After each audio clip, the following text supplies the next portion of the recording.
తెలంగాణ రాష్ట్రంలోని యాదగిరిగుట్టలో పారంపర్య వైద్య మహాసంఘం ప్రథమ వార్షికోత్సవం సమావేశాలు ఘనంగా ప్రారంభమయ్యాయి. 3 రోజుల పాటు ఈ సమావేశాలు జరుగుతున్నాయి. ఈ సందర్భంగా మొదటి రోజు వివిధ రాష్ట్రాల నుంచి పెద్ద ఎత్తున ఆయుర్వేదిక్ వైద్యులు పాల్గొన్నారు. పారంపర్య వైద్య మహాసంఘం తెలంగాణ అధ్యక్షులు దొంత యాత్రి మహర్షి, ప్రధాన కార్యదర్శి రామంచి శ్రీనివాస్ తో పాటు తమిళనాడు, కర్ణాటక, ఆంధ్రప్రదేశ్, మహారాష్ట్ర, జార్ఖండ్, ఒరిస్సా తదితర రాష్ట్రాల నుంచి కూడా పలువురు ఆయుర్వేదిక్ వైద్యులు పాల్గొనడం జరిగింది.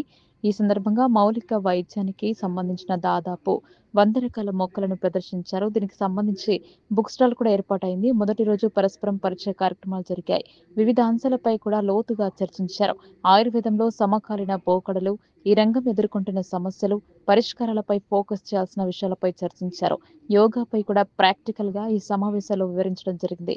పారంపర్య ఆయుర్వేద వైద్యం తాత ముత్తాతల నుంచి, తండ్రుల నుంచి వంశపారంపర్యంగా వారసత్వ సంపదగా వస్తుందని ఈ సందర్భంగా పేర్కొన్నారు. ఆయుర్వేద వైద్యాన్ని నమ్ముకుని, నేర్చుకుని, అనుభవాన్ని సంపాదించుకుని మారుమూల గ్రామీణ పట్టణ ప్రాంతాలలో మొండి రోగాలతో బాధపడుతున్న ఎందరో సాధారణ ప్రజానీకానికి అతి తక్కువ ఖర్చుతో వైద్య సేవలు అందిస్తూ ప్రజల మన్ననలు పొందుతూ గౌరవప్రదంగా కొద్దిపాటి జీవనోపాధి ద్వారా స్వయం ఉపాధిని పొందుతున్న విషయాన్ని ఈ సందర్భంగా పేర్కొన్నారు.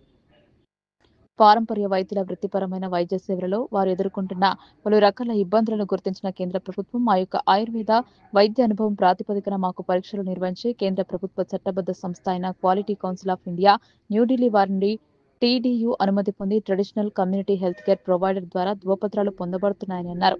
ఈ కార్యక్రమంలో డాక్టర్ పంతులు రఘుపతి, వైద్యశ్రీ సర్జన రమేష్, చావ భాను ప్రసాద్, టి దుర్గారాణి, వేమరాజు, అరుణావతి, ఐతరాజయ్య, పేదిరామకృష్ణయ్య, ఆర్ వెంకటేశ్వరరెడ్డి, షేక్ వహీద్ అలీ, గాండ్ల హనుమాన్లు, బండి వెంకటేశ్వర్లు, చిదురాల రవీందర్, బొల్ల సుధాకర్, మాచర్ల పద్మరావు, బొర్ర రామారావు, బొబ్బిలి మోహన్ రాష్ట్రాల నుంచి మరియు జిల్లాల నుంచి పెద్ద సంఖ్యలో పాల్గొన్నారు.